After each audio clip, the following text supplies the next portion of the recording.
Welcome to the Pete Sousa Show, presented by the good folks at Slovakics. Can't forget our good folks at Daniel Stark Injury Lawyers, too, who I'm just hearing from right now.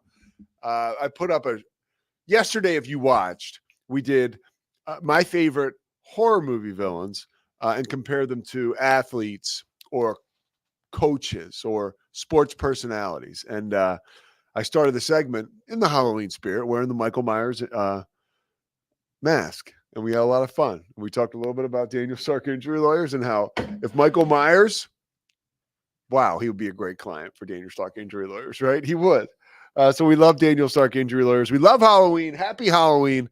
This is it for the Halloween season. Like, as much as people say, like, I dig into this a little too much and I can be a little weird for a grown man, like, this is it. All this is coming down. I might keep the skull just because it's cool. But yeah, this is a wrap on Halloween. I watched the first 30 minutes of Halloween last night. I couldn't fall asleep, so I watched the first 30 minutes of the movie. And this is the last time I'll be talking about Halloween or the movie for a long time.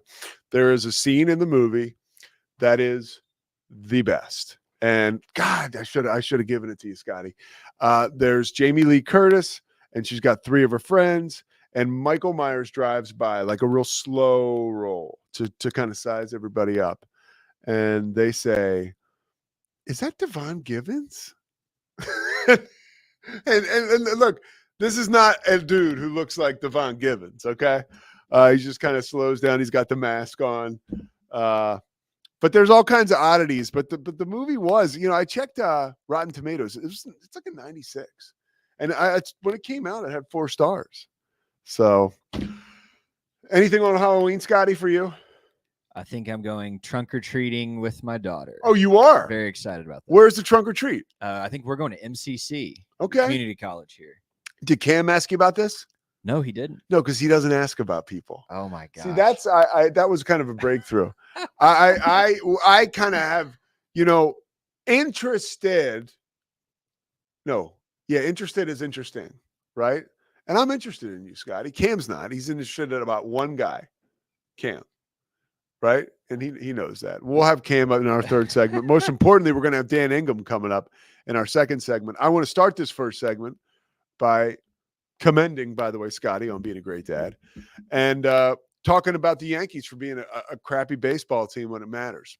So for those of you who haven't watched, it's time for the Yankees to put the pedal to the metal, right? This is the Yankees time of year. And they haven't won a World Series, haven't played in a World Series since 2009. And there was so much anticipation and excitement around this series. I was a prisoner of the moment, drunk on the Netflix documentary, The Comeback by the Red Sox. I've, on this show before, really felt like the Yankees would push it to 7 games, that they will come back and it will go to 7 games. Last night, I had the pleasure of calling a volleyball game, a Big 12 game, ESPN Plus, Iowa State and Baylor. Baylor was victorious.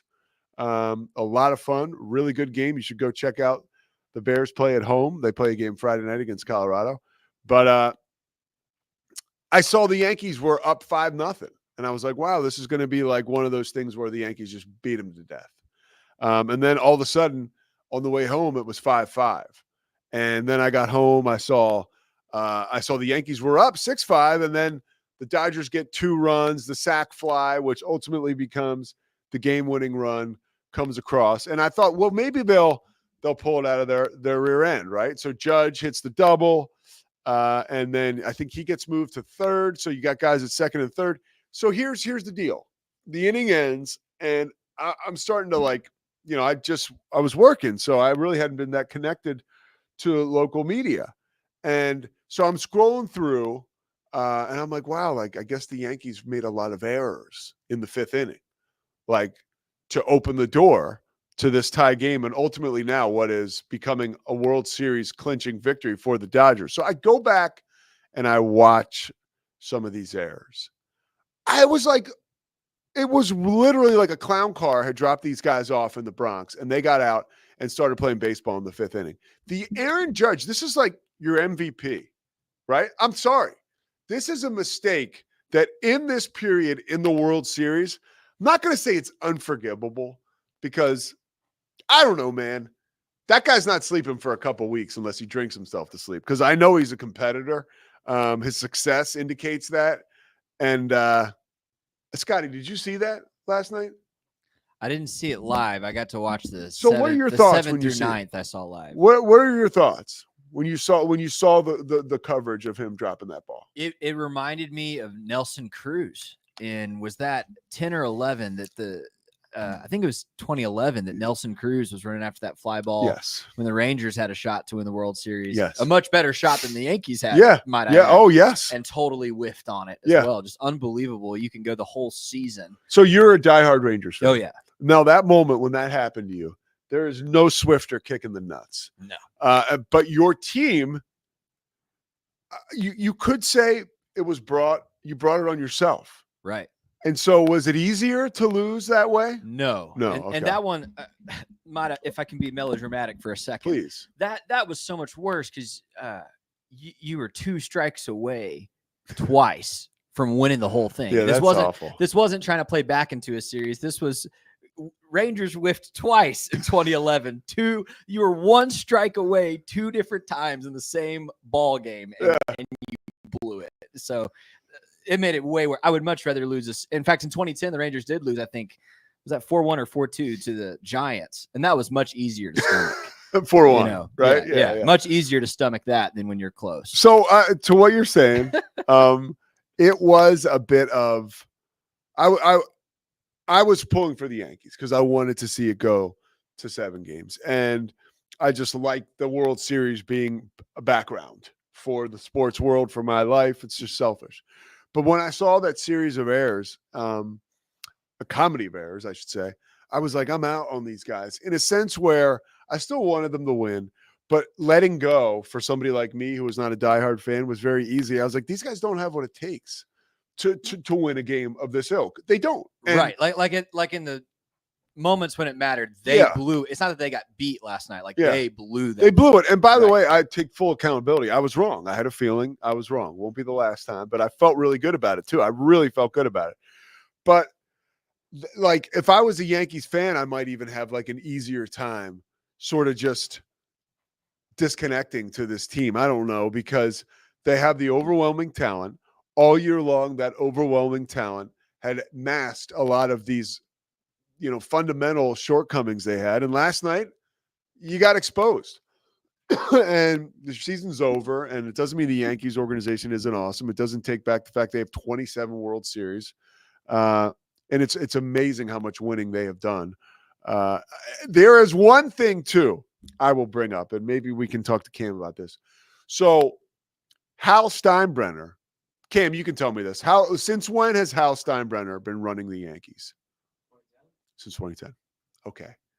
Woo! Okay. So here we go. And we've talked about this a little bit. Ownership dictates success in pro sports. Whatever you felt about George Steinbrenner, they won a World Series in 2009. His last year, effectively, right, Cam? Yeah. Managing the organization. So now we've got 15 years of Dallas Cowboy-ish stuff. Now, they did make it to the World Series this year, which you can't, I don't want to be like some shock jock sports guy that it's no big deal. They made it to the freaking World Series. And it was an amazing moment for Yankee fans. And maybe they are back. But to look at the past, I don't know, what is it? How many years? 15 years.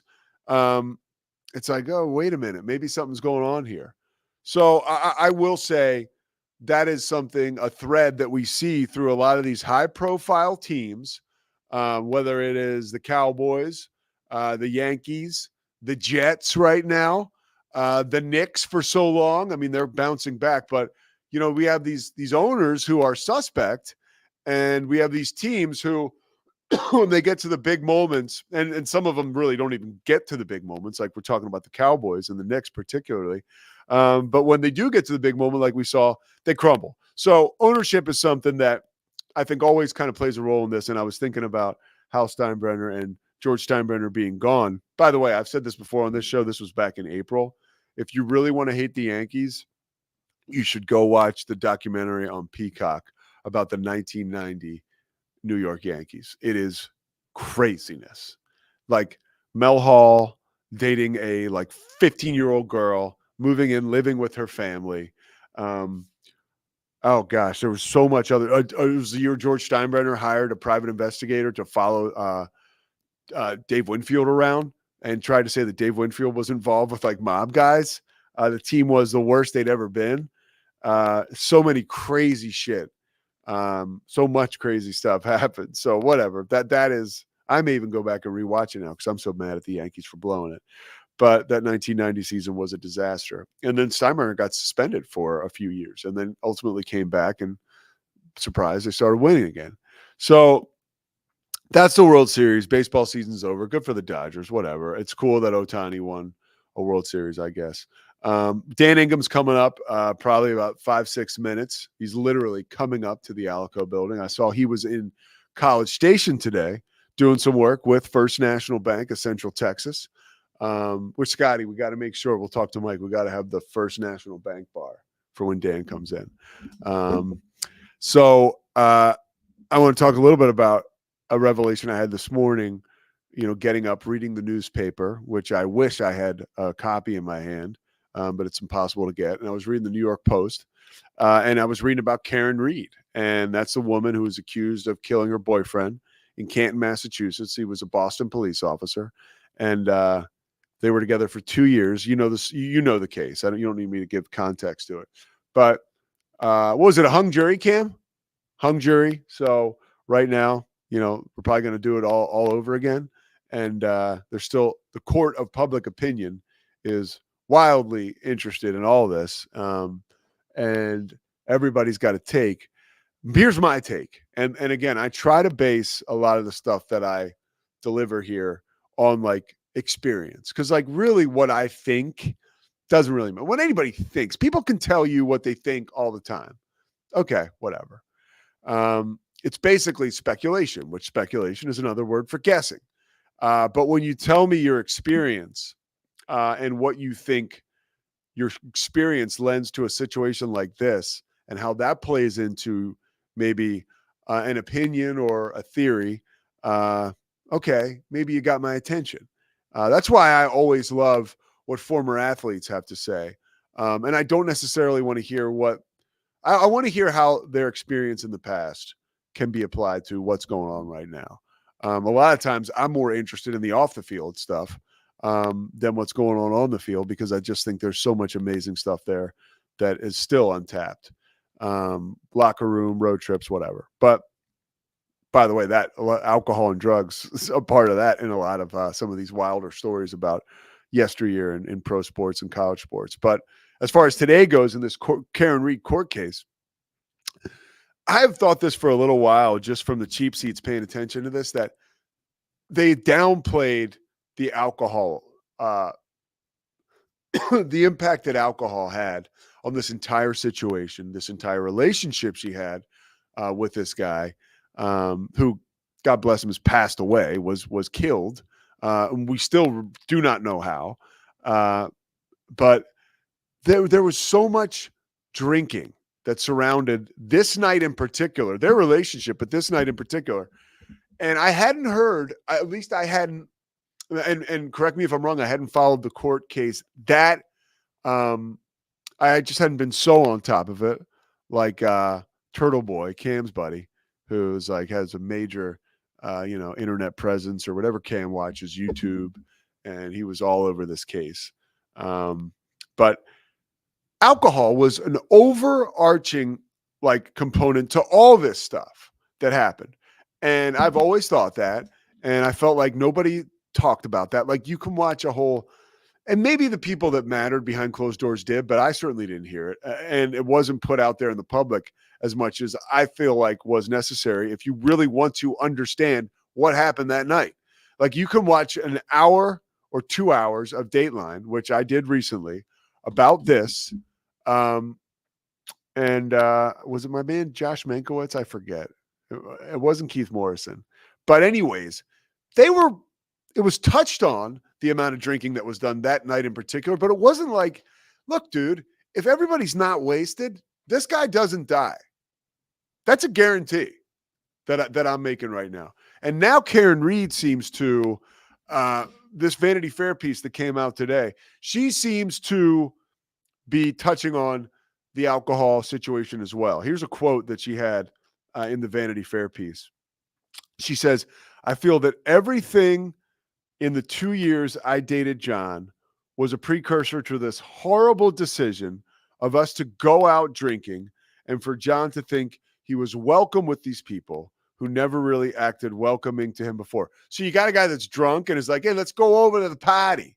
Let's go inside. I'm going to come right back out and get you. He never comes back out. And then she says another quote, everyone was a drinking buddy and everyone testified as much.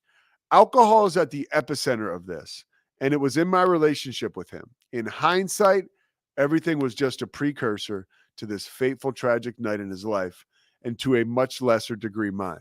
Now, I think she's sort of, it sounds like, taking ownership too. Like, look, hey man, like, it's not like this guy was running the show. You can always have a say in like how much drinking you're doing, or you're with somebody that's drinking a lot. Like I know being, and I don't know like the total extreme of it, but being in a hard abusive relationship is something that I probably can't even understand.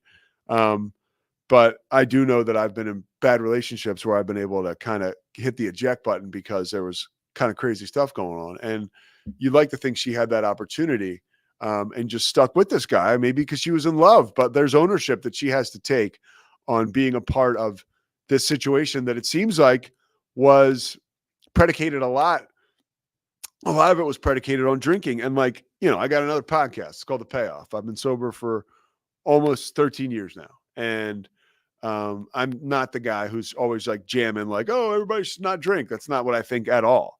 I will push alcohol on people in my life when we're socializing to a fault. And I don't know. I know what I know. And I know right here, like this has been underplayed, I think, in court. And I think out there on all these internet sleuths like Cam and Turtle Boy. So I'll just say that I think alcohol is an underlying factor here that's huge. But the Karen Reed case, I guess she'll have another trial. And, another thing too that came out, you talk about these cases that have everybody in the public kind of wound up, the Menendez brothers. I mean, so they now are going to go in front of a judge on December 11th, and that judge is going to give them, they're going to be resentenced. And so the possibility is that if they get, if they get 50 years, so the judge would resentence them, and the likelihood is they'll get resentenced to 50 years. Well, since they were sentenced when they were 26 and they've already served 30 something years, that makes them eligible for parole. And, they'll go in front of a parole board. Again, this is if what seems like is likely what happened. And then after they go in front of the parole board, well, the parole board has to recommend their release. And then the governor 150 days later, or he has 150 days to take a look at it and still release them. So these dudes could be out like sooner than later. And I think like that is another deal that like, if you don't want to think that like the internet is real and can have an impact on stuff, like this whole movement was put together by like young people in America who use, whether it was Instagram or TikTok or Twitter, as a voice to get this court back in the forefront. And it's back in the forefront. And the guy Gascon, who was the district attorney in LA, said, yeah, we had to do the right thing and look at it again. I still can't get past the fact that two kids went inside their home and brutally murdered their parents. Like that is like so crazy to me. I don't know what can make you do that, but if you're going to say something made you do that, you certainly better prove it. And that has not been the case for them to be able to prove anything at all. So big one here. We got Jimmy Chitwood in the studio. And this is huge. So we don't get guests like this very often. And when we do, we sit them down and we talk to them about college basketball and about everything they've experienced in Hickory, Indiana. I want to know about Coach Norman Dale because he seemed like a huge prick. We're coming back with Dan Ingham, First National Bank of Central Texas. The Pete Sousa Show, powered by the Rogue Media Network, rolls on after this. It's the Pete Sousa Show. Sports, Pete. Nobody tells our stories better than our clients. The difference is stark. I was rear-ended at a stop. I thought I was fine, and then once I got home, I realized it's a lot worse than I thought. I ended up having a ruptured disc. You say you're not hurting, and then an hour later, you're saying you're in all this pain. I just felt like most people would think that I was lying. And that's when I decided to call Daniel Stark. I owe a lot to Daniel Stark. They really got me what I deserved. The difference is stark.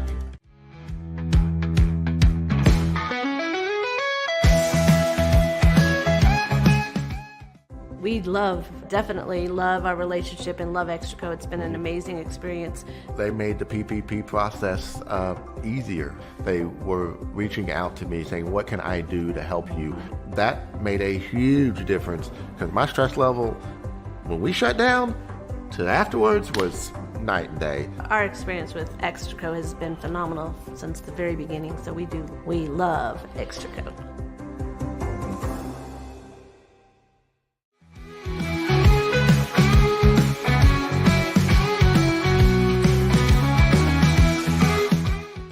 All is right with the basketball world. God's gift to the game of basketball, the Boston Celtics are back in the NBA Finals, baby. I don't think the Mavs did anything special. They played well enough to win and win pretty good. You know what I mean? Yeah. I thought the Celtics didn't show up to play at all, and maybe if they showed some fight in the second half, they would have lost by 15 or so.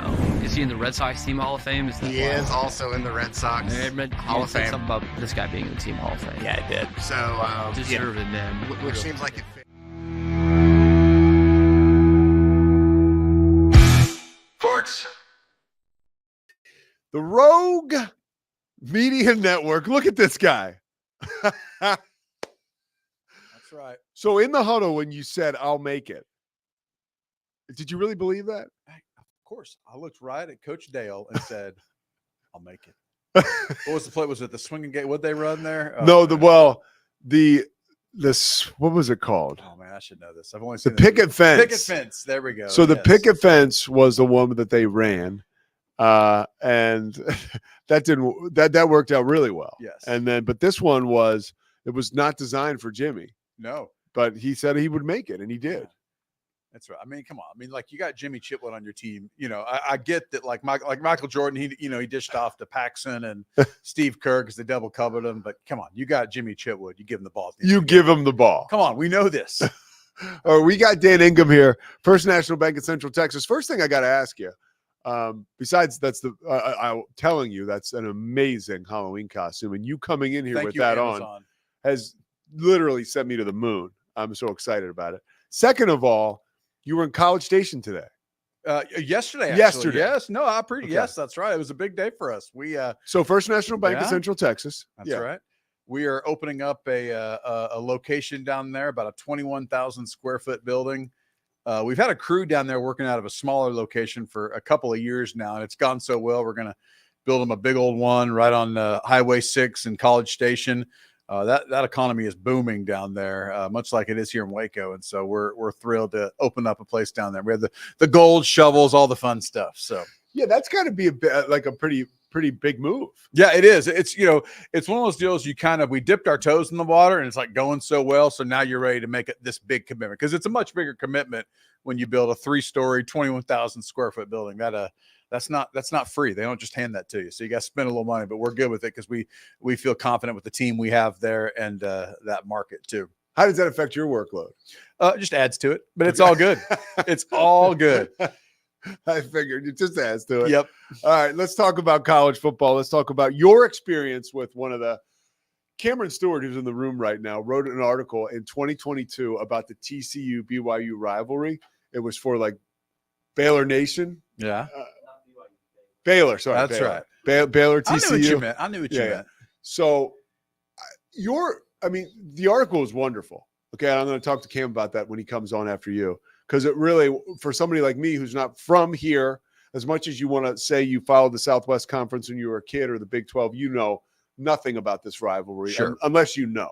What's been your experience over the years as a sports guy at KWTX, following college football, the Big 12, Southwest Conference with this rivalry? Well, here's why I like it. I've liked it over the years.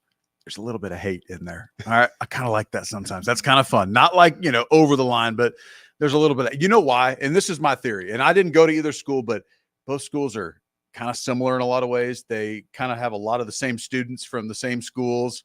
And that's why they kind of don't like each other a little bit. They're so similar that they may not admit that, but they obviously there's some differences, but I think that's a big reason why. But I mean, going back to, early, 2010 or so, or maybe in that era when Baylor was still coming up with Art Briles and TCU was really good. TCU just crushed Baylor, and then Baylor fought back to where they got better than TCU and back and forth. Of course, the game, the season that we opened up McLean Stadium was like 60. I don't remember. It was 60 something to 50 something. So there's been some awesome games, but the reason I like it is because there's a little bit of hatred. I don't think Art Briles and Coach Patterson were on the Christmas card list with each other for a while there. I've heard actually that they've kind of patched it up a little bit, but they were pretty competitive. So it's just a lot of fun when there's those side things to the games themselves, make it a lot of fun. What are some of your memories from covering this rivalry, whether it was down in a locker room or talking to a coach? Because there were some amazing historic moments. So the game, forgive me, I don't remember the year, but it's when Andy Dalton was the quarterback at TCU, and Baylor was not quite where they were going to be under Art Briles yet. They just crushed Baylor. I mean, I don't remember the score, but it was over at halftime. And all these TCU fans were just talking so much trash, kind of got a little personal, yelling at the Baylor coaches and the players, yelling at Kaz Kazadi, which is a bad decision. Yeah. So that's a large man. Yeah. And then on the Baylor side of things, I think it was 62-58, that win in Waco. They rallied back from several scores, kick a field goal near the end of the game to win it. That was that first year we at McLean Stadium. That was an unbelievable memory. Some of your memories dating back, before this rivalry moved over to McLean Stadium, like, can you give a little context to some of the history that you witnessed? Sure. So here's what's interesting. There was a great game where Hicks, I think was his last, the kid from China Spring, got an interception to seal it early on to beat them, and that was huge. And that's when Baylor was still trying to find their way. That was at Floyd Casey, but they didn't play for a chunk of time there. They played a couple of times because. So the part of the rivalry, if it needs a little context, TCU was pretty ticked off that they didn't get invited to the Big 12. Yeah. And they often, I have no idea, they blamed Baylor for that. They said Baylor kind of froze them out, and they used Ann Richards and her politics to get them in. And if they did, yeah, that's how it works. That's how the world works. People use people in high places to get positions like that. But I think that, so there was a period there where they didn't play every year in between the Southwest Conference and to when TCU re-entered the Big 12. So, but I looked it up today. They've actually played 119 times. That's the 22nd longest rivalry in all of college football. So it's pretty good. Yeah. A young Cam Stewart said they've changed just about everything about the programs and their universities, but they've always had each other. It's pretty cool. All right. Before we move on, this is your random stat of the day. Let's go. What is the longest is the rivalry, the series of two teams that have played the most time in college football? Okay. I'm going to say, it's from your Harvard, Yale. Nope. It's from your neck of the woods, I think. Princeton and Harvard. Lafayette and Lehigh. Oh, gosh. Lafayette and Lehigh, they have played 159 times. I should have known that. So there's your random stat. The Lehigh Engineers and the Lafayette I couldn't Leopards. have told you what their nicknames were. Yeah. I should have known that. That's a good one, Dan. All right, let's go into this week's game. Sure. Baylor is, and I don't want you don't have to give a pick right now, but Baylor is, or if you want to, go ahead. But Baylor is a 3-point favorite. Night game, blackout, 2013, 2014 team is back. There's a lot going on. There's a lot going on. What are your expectations? I mean, gun to my head, I'd say I think Baylor is better than TCU, but not by a lot. Let's say I were in Vegas, I don't think I would touch this game. That's what I say. I would not touch this game because I know how this series works. Like, would it shock you if TCU came out and won by a couple touchdowns? No, it wouldn't shock me. I mean, I'm not saying that's going to happen. I'm not rooting for that, but I would not touch this with a 10-foot pole. I mean, I think the spread is right. I think it's going to be a tight ball game, but I think Baylor's a little better, but that doesn't. Maybe as a Baylor, I'm a Baylor fan. I'm as nervous about this game as maybe any game all year. And it's not because TCU is the best team they've played.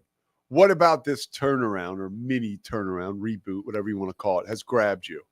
About the quarterback, man. I mean, I know it's a team and there's lots of guys who are important, but when you got a QB1 who can flat out play and lead the team, and it looks like that's what he's doing, Sawyer is just been a difference maker. Yes, their scheme has been better. They're getting the ball to the right people, which has been huge. They found who they are on offense, but it all starts at QB1. Sawyer's been great at quarterback.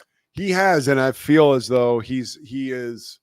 You always heard about how much of a leader of these guys that he was, and how much everybody liked him, and I feel like that is like some of that sweat equity that we're starting to see pay off now on the field. Some of those relationships that maybe you don't see as much in college football anymore because there's so much turnover. He's put in some time here. That's a really good point. And because he's been on campus, but you've played too. I mean, you've got to back it up with results too. You can be the best, glue guy, the best guy in the locker room, but if you can't play, it doesn't matter. You know what I mean? Yeah. So it's a combination of those two.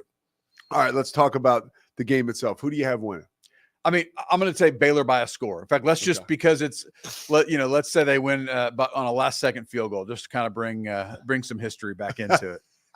All right, let's little Cowboy talk before we get to your picks. And I do want to compliment Oklahoma State, believe it or not. But when you look at the Cowboys the other night, I felt like when they got out to an early lead, I thought, oh wow, and they were really going back and forth, right? Like trading punches with the 49ers. And the 49ers aren't great this year, but sure, they could get better quick. I felt like, wow, what a difference a week makes. Like the bye, here we are. Like all of a sudden, like the Cowboys could win this game and get going. And then they just completely, they are who they are. Yeah, I mean, and they had a chance there at the end. I mean, that's the deal. And it felt like this was a time to be. I mean, I think San Francisco is going to be a better team in a couple of months if they get healthy than they are right now. So this was a chance for them to get a win. And man, that's a tough loss. I mean, because so many teams make the playoffs now in the NFL, the Cowboys still have a chance. Yeah. But man, that was tough. That was a rough one. Who do you like this week? So let's get into your picks. All right. So our locks of the week here. I think I went 1-1 last week, so take it for what it's worth. First National Bank of Central Texas, taking it to the bank with Dan Ingham. All right, so I'm going to go. We'll start since we're in the NFL. So Washington, you saw them with the miracle win. Yes, the Hail Mary. It's letdown time for the Commanders. I say take the Giants and get 4 points over Washington. Wow, so I'll take the Giants. For the Giants. That's right, okay. Giants +4. And then in college football, kind of one that's off the radar a little bit, but I was just looking at some stuff. Navy, kind of disappointing game against Notre Dame. Yeah. I've always said, how do you get right in college football? Play Rice. And I have some good friends that went there, but I'm sorry. But Rice and Navy give the 11 points. I think this is a bad Rice football team, and it's a good Navy team. They win by at least 2 scores. So Navy and give the 11 points. All right. So we got Navy. We got the Giants.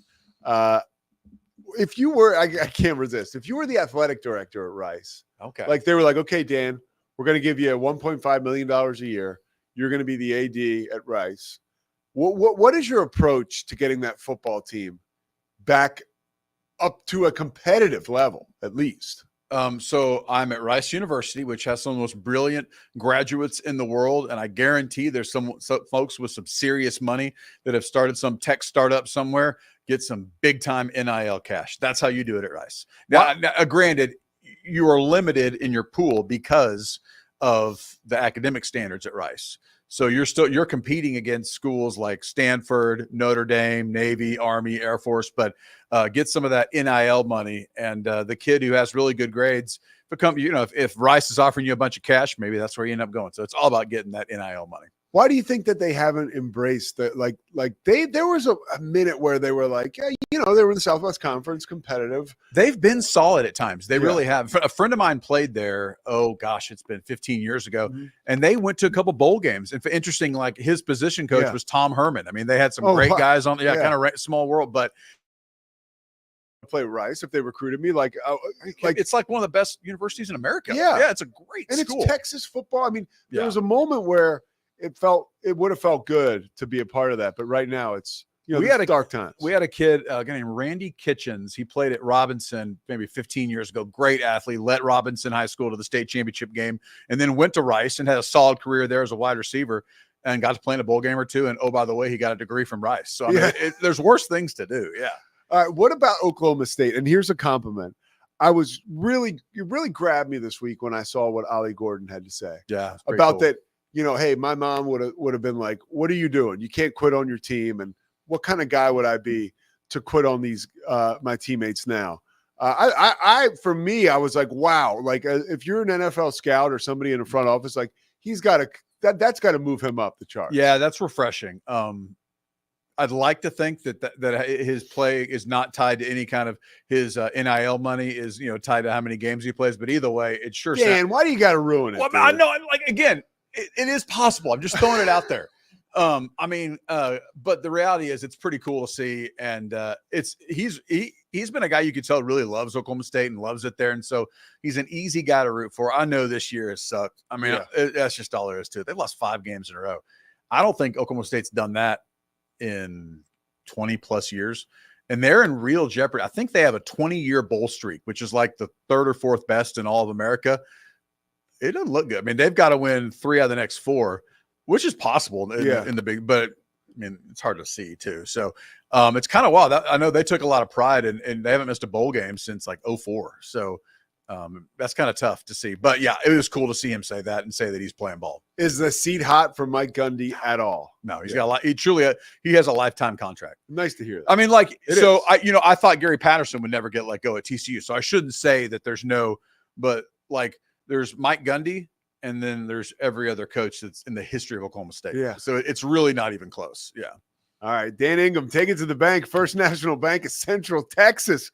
We'll see him next week. I'll make it. All right. Take care, Dan. Thanks. It's the Pete Sousa Show. Sports, Pete. Nobody tells our stories better than our clients. The difference is stark. I was rear-ended at 70 miles an hour. I was injured, had a concussion. The insurance company, they delayed. They were playing games from the initial conversation. They weren't going to help me. The biggest thing I learned through this is that you can't go through this alone. I called Daniel Stark. They were going to help me and everything was going to be all right. Daniel Stark got me 10 times the insurance company offered.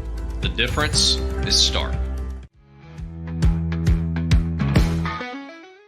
We definitely love our relationship and love Extraco. It's been an amazing experience.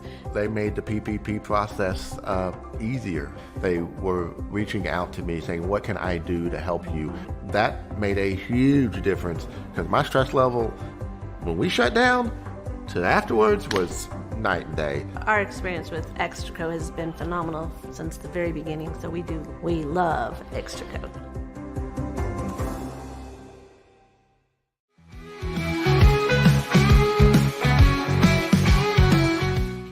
You are here with your shoot first point guard, Corey Dickman. Also, if you're not creating new fans in a small market, then you're not creating that base of people to go to games and pay for merchandise and pay for stuff and concessions at the Moda Center and yada yada. Yeah, let's talk draft. That's the only thing we have to look forward to. The only thing we have to look forward to. That's what I will teach my son. You will teach your daughter as Blazers fans. It's like, look, the 2 most exciting times of the year for us are the draft lottery and the draft itself. Like, here we are. This is our thing. Give me some memories and thoughts. I know you had mentioned the first time you had met Bill. What were some of those first memories that came back when you heard the news? Sports. Cam, did you have lunch yet? Fucking no, dude. I didn't even eat breakfast, man. Why? How come you didn't get breakfast? You're not in the best mood. No, it's mainly because I'm hungry. I just have too much shit to do, man. I barely like breakfast. Yeah. Yesterday I tried to make my protein shake, which is the only thing I actually do like for breakfast. And I froze bananas and to keep them fresh, and it doesn't fucking work. It doesn't fucking work with a what do you call that thing? What do you make it? The blender. The blender. Yeah. There you go. All My right, mind is right now. It's where I'd like to put myself. Jesus. I want to ask a little more about this, and then I want to talk to you. You want to talk Jimmy Chitwood? You want to talk some Hoosiers? I want to talk. What do you know about Jimmy Chitwood? I can tell you who it's based off of. Indiana, Mr. Basketball, 1954. All right, Bobby indulge Plump. me. So when Bobby you Plump, when you baby, he's still alive. when you see the movie Hoosiers, Yeah. okay. As a child, rented it from the library. So obviously you did not know the backstory then. No. When you learn the backstory, Love it, dude. How did you feel about the movie? I think the movie's still pretty like it gets the story pretty much right. You saw the sweatshirt I wore last week, 2 weeks ago. It was the Milan 1954 state champs. I love the actual, which is story. basically like, what's that guy's name? The murderer, the guy on Netflix. He had Aaron Hernandez. No, not Aaron Hernandez. Why can't I think of this guy? The murderer who owned Netflix. No, the guy who's on Netflix right Oh. now. He's got the big show. You watched the first episode. The killer. He's had a name for him. The Jerry Lee Lewis. Who are you talking about? The killer with a show in San Francisco. The Zodiac. Zodiac. He doesn't have a show. I They know, did a documentary about it. It's not like Late Night with the fucking Zodiac killer. He's going to host a show on Rogue Media. And now on the couch with me, the guy who survived. No, you. That shirt is almost like the coding. That What? the Zodiac. It's a Because- water tower that says 1954. Yeah, but state nobody champs. knows that. But like hardcore. Well, dude. yeah, I'm not saying like I'm looking for someone on the street to recognize it, but I'm saying like we talked about it, Milan state champs. Yes. So I read a book about it. I have like kind of indulged in everything there is. So it's the basis of it is the same story, right? The Indiana had one state champion, no classifications, so it was anybody against anybody. And Milan in 1954 won the state championship as a school of like 120 kids, and they beat Muncie Central, who was a Indiana dynasty. Where Ball State is. Yep, Muncie, Indiana. It's got this beautiful field house that's like 100 years old. It's got like, over 1,000 students at that time, probably a couple thousand now, 2,000 students probably. So it's a city versus like this little nothing on the map, Milan, Indiana. And what is kind of left out of it is Milan did make the Final Four the year before. So that was the furthest that any small school team had gotten. It's still a massive upset. Like no one expected them to beat Muncie Central the next year. So Milan made the Final Four the year before? Yeah. Yeah. Okay. 53, they made the Final Four, and they got these massive banners in the gym. So did their coach leave after that year? He left after they won it all. The coach, this is a big difference. Obviously Gene Hackman coming out of the Navy, had assaulted a player or whatever. That was not the case. The coach was like my age. He was like 26, 27 coaching this Milan team. And he had gotten there either the year they went to the Final Four or the year before. So had not been there long. After they won state, he left because he was like, look, what else am I going to do? Yeah. Like I've taken them to the mountaintop. And just had like a regular high school coaching career. I think he might have done like small college at one point. I coached girls basketball at one point. Just like I never won a state championship again, but just kind of went on and had a pretty regular Wikipedia career in terms of Indiana high school basketball. But yeah, it was also a last second shot. It was not Jimmy Chitwood. It was Bobby Plump, who was Mr. Basketball Indiana, a lot because of that. But he was also a really excellent player. It was played at Hinkle Fieldhouse, known as Butler Fieldhouse back then. Bobby Plump went on to play at Butler, by the way. So that game was played at Hinkle Fieldhouse. Yeah. Okay. Yeah. They did not have the tape measure. There's a couple of guys that are still alive on that team, which I think is really, really cool. They've got like this little barbershop museum in Milan for the 54 state champs. So being from a small town that loved high school sports, like that really, really spoke to me of like, that is the ultimate underdog story. You can do anything. And it was real. Like they have newsreels of it or the game reels of it. It was packed. It was sold out. But How many people got into the tournament, the Indiana State tournament? Like 200. Get out of here. I'm not kidding. Yeah. And they would have, they probably had to win 8 or 10 games to win the whole thing. See, and they would be playing like 2 in the same day. They would have kind of like regional tournaments. So you'd like go and there'd be all these teams that are playing in one spot. It's really, I got to see if I have the book still. It's not like one of the great reads of all time, but it's really kind of fascinating to take you back in there. But all the basis of that story is the same. It's small town Indiana playing a big city dynastic team and beating them, and that no one gave them a shot. By the way, though, in 54, they beat in the semifinals. They beat a team from Indianapolis, Crispus Attucks High School. I think I told you this, but you probably don't remember. Crispus Attucks High School, and their best player was a young man by the name of Oscar Robertson. I remember. Bobby Plump beat Oscar Robertson. It's pretty cool. I am making it my mission at some point to get to a game at Milan High School. So they still play in that gym? Probably. It's not the gym that you see in the movie, although that gym is also around. It's not far from Indianapolis, and you can rent it for pickup games. Knightsville, Indiana. I've heard that people go to the Hoosiers gym. I want to do it so bad. Yeah. Man. I want to do it so bad. All right. So speaking of history, you sent an article, which, by the way, is so well done, Cam. Pete, I appreciate that. I'm not going to be ungrateful for this, but I read it again this morning, and I was stunned at what was your problem with it? There was one or two like just genuine editing errors. I'm looking for it now. No one picked up. Here we go. And it was just, I don't know. There was just language I wouldn't. Well, there was use. one thing. It just sounded like a high school. The only error that I noticed was there was a comma wasn't spaced properly. Yeah, that was all I noticed that I picked up on. There was one sentence that just didn't make sense because of a grammatical error I made. So yeah, it just wasn't. It wasn't my best. It took a little. How many words was this? It was long. And I had to limit it too. From homecoming to Hypnotoad, the Baylor versus TCU rivalry has seen it all. Hate the end of that. Hate has seen it all. Hate that. It should just be from homecoming to Hypnotoad. As the 123rd installment. By the way, was Dan Ingham wrong? Because you're saying this is the 123rd installment. 2 years ago? Yeah. Yeah. As the 120, Dan Ingham is not wrong. As the 123rd installment of the Revivalry approaches, history shows there is always something on the line between the Baylor Bears and the TCU Horned Frogs. I'm telling you, man. Did I say that? Here's what got me. Yeah. They've changed conferences, home cities, stadiums, and mascots, but they've always had each other. For over 120 years, they've played war, monsoons, and death on the sidelines couldn't stop them. Do you know about Death on the Sidelines? I go into it in the story. So tell me about that. I think it's 1971. I did not know about this till I was doing this article, actually.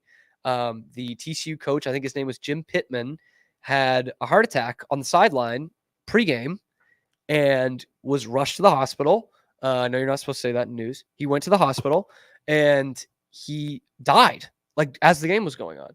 And at halftime, the guy who stepped in as TCU's coach, like told them in the locker room, hey, Coach Pittman died. Like, let's do this one for him. They were down at half and they went on to have a second half comeback and beat Baylor here in Waco. And I think I'd go into it at this part as well. I was like looking up the New York Times story, and it's like in the third graph of the story. It was like, whatever, ran for 4 rushing touchdowns, and TCU knocked off Baylor in Waco, yada, yada. It's TCU moves their record to so-and-so, and Jim Pittman died on the sideline. That's not funny. During the game. Like that's nuts, though. It is funny that's how it was presented. Like, you know what I mean? It's wild. What other rivalry? I know it's not Michigan, Ohio State, but what other rivalry can boast that? Yeah, one of the coaches died on the sidelines and we played the game. So who is this written for? Sports Illustrated? Yeah. SI used to have like a Baylor offshoot website inside the Bears. And so I thought this was great. Who was this for? Not a lot of people. It was very niche. Very niche. Yeah. Anyway, it's this writer's hope that Judy's family has a clipping somewhere. Oh, this is about Pittman. Yeah, wow. It's the guy who scored all the touchdowns. Judy, gotcha. Steve Judy, yeah. Has a clipping of it somewhere. So how many words was this? Do you remember? Oh, thousands, man. I mean, it was really long. It's really long. Yeah. It's a long rivalry. Let me wrap it up. It's cliche in sports rivalries, but if the Revivalry has taught us anything in the last 123 years, it has taught us that literally almost anything can happen when these two teams meet. Cam, I really thought it was a good story. Thanks, and I think I'm not going to accuse you of this, but I don't think you're reading enough today of what's out there if you think that's not good. I just mean from I had some sloppy errors in there. I think the point of the story is good. It's well written too. Yeah, thank you. So you wrote that. That was 2 years ago. Where were you when you wrote that? I had just moved back to Waco a few months before. I had a lot less jobs going on. I was working remotely for Baylor, actually, Baylor admissions, working from home. So I had some time during the day where you were with Grace. Yep. Grace and I, we had the house and everything. Yeah. And so I was writing a lot back then because I had pockets in my day that I don't have now or wouldn't have with a regular, like going into office every day job. So that all of that history brings us to today. Yeah. And this is the biggest game for Baylor this season. Sure. I mean, without question. TCU. Yeah. When was the last? Was 2019 probably the most at stake in this game? No. Okay. No, 14 was when they were both in the top No, 10. but I'm saying if we're going back most recently. I mean, Baylor. 21, it was, I think, late October, early November, right around this time. But TCU Baylor was on the run for the national title, right? No. That one that I wrote it, the year that I wrote it was that one. That was the fire. No, Baylor. They had just fired Gary Patterson at TCU. Baylor was very good. They were in the top 10. TCU was, spiraling. Gotcha. Yeah. And TCU beat them. And that, looking back on it, kept Baylor out of the playoff probably. Yeah. So that was probably the one where I guess, at stake would have been 22, because if TCU does not hit that fire drill field goal, they're not in the playoff. Yeah. So yeah. And if Baylor doesn't pull that win out of their ass in 2019, right? It was an overtime game. I think they don't go to the conference title game. Correct. That's probably right. Yeah, that was like part of and Baylor's. if that doesn't happen, we're talking about 61-58 being the last time that Baylor beat them. Yeah, and that brings up the point I was kind of moving towards. It seems like TCU has Baylor's number, right? You illustrated this to me the other day with stats and yelling. Yeah. So, because 9 of the last 10 games, Baylor's lost. Mm-hmm. So do you feel like the ghosts, here we are on Halloween, but the ghosts can come back and have, is this such a rivalry that the headspaces of the players and coaches can change a little bit, or is there so much turnover in college football and so much out there that doesn't come into play? I think it can come into play. And I think it actually comes into more play on TCU's side, because several of their players have said this week they're making it a goal. We want to go 4-0 against Baylor. There's not many classes that have done that on either side, right? And I think it could play a part in Baylor's side, but this is not going to sound great, but it hopefully helps them out this week. Baylor the last couple of years has lost to everybody, right? They've lost a lot of games, and now they've got some momentum. And so it's not even so much like, oh boy, it's TCU. Like they got crushed by Tech last year, right? And they lost to Oklahoma State the last time they played them. And they went back and just beat those teams in the last 2 weeks. So there could be some of that, but it's not like a team. They're not in the headspace of being like 10-1. And it's like, we're really much better than these guys. How is this going to get messed up kind of thing? And I think they're going to use it as kind of a motivation of, we have not beaten them yet. Like it's time to beat them, and it's time to keep this thing going. Like we're done with the making excuses part of this. We're done with the losing part. Like we've got to move forward. We see this team as an equal, if not being better than this team. It's time to take them out. Last question for you. Sure. As a Baylor alum, do you trust Dave Aranda as your head coach right now? Oh, that's like that's a loaded question. Because I pull for him. And I want them to win badly for him and for the school, for idiots like you. Yeah. But do you trust him? Like this can is I a big can game. I can I ask a clarifying question to this? Trust him to what end? To find a way on Saturday. They're to win a this 3-point game. favorite. Yes. Yes, I do trust him. Love it. Mm-hmm. I think they're just as good a team. I think you look at TCU's side; they want to fire their coach too. It's not like this is not David versus Goliath. Right. I mean, it's not good that they haven't beaten them once in a decade. But yes, I do trust. I think he's had a good game plans the last few weekends. Maybe intercepting some play calls. Apparently, that's what Tech thinks. I doubt it. But actually, yes, it broke just a few minutes ago. There was no wrongdoing in the communications. Take that, Pete's Texas Tech. All right, we got a lot going on up here. So we got to step aside, I gotta wrap vote. things up. Cam Stewart, thank you so much. Thank you to all our sponsors. The Pete Sousa Show will continue tomorrow at 1 o'clock, presented by Slovaceks and Crawford Austin Properties. Good night, good hockey. It's the Pete Sousa Show. Sports, Pete. Nobody tells our stories better than our clients. The difference is stark. I was rear-ended at a stop.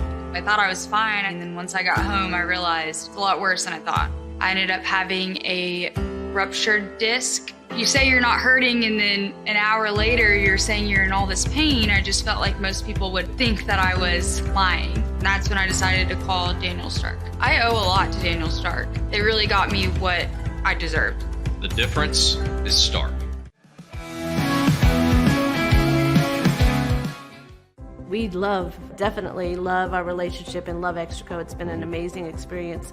They made the PPP process easier. They were reaching out to me saying, what can I do to help you? That made a huge difference because my stress level, when we shut down, to afterwards was night and day. Our experience with Extraco has been phenomenal since the very beginning. So we love Extraco.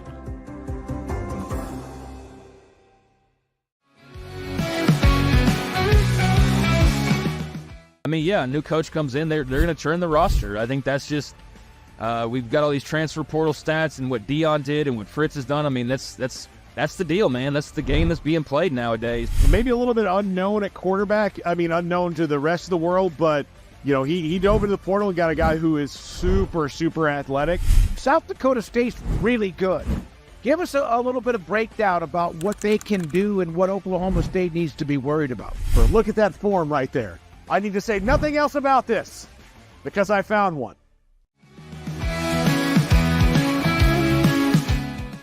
It is Matt Mosley, and it's the Obstructed View podcast, Rogue Media Network. I think they're learning that there's really no wonderful view of me. See, I feel like they think this feed's going to be really wonderful. There must have been, no BS, like 20 scouts, 15 to 20 NBA scouts there to see him, and he was top 5. When your old number wasn't working, I went through various channels to track you down. So unfortunately, you can never get away from me. But I'm happy to have you today. Nah, thanks for having me. And you know we always family no matter where I'm at.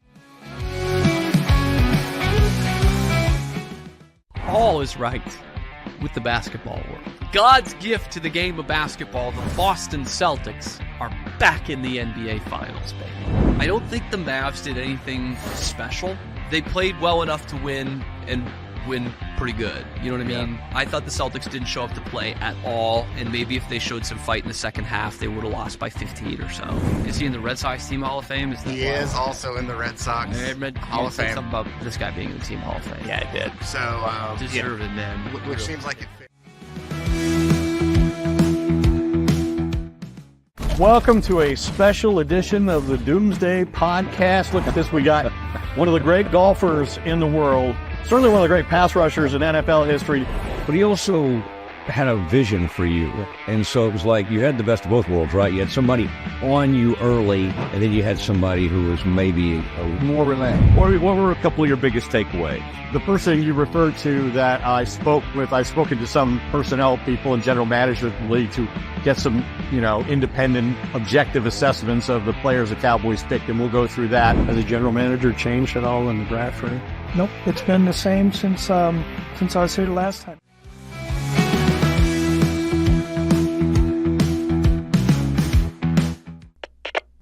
We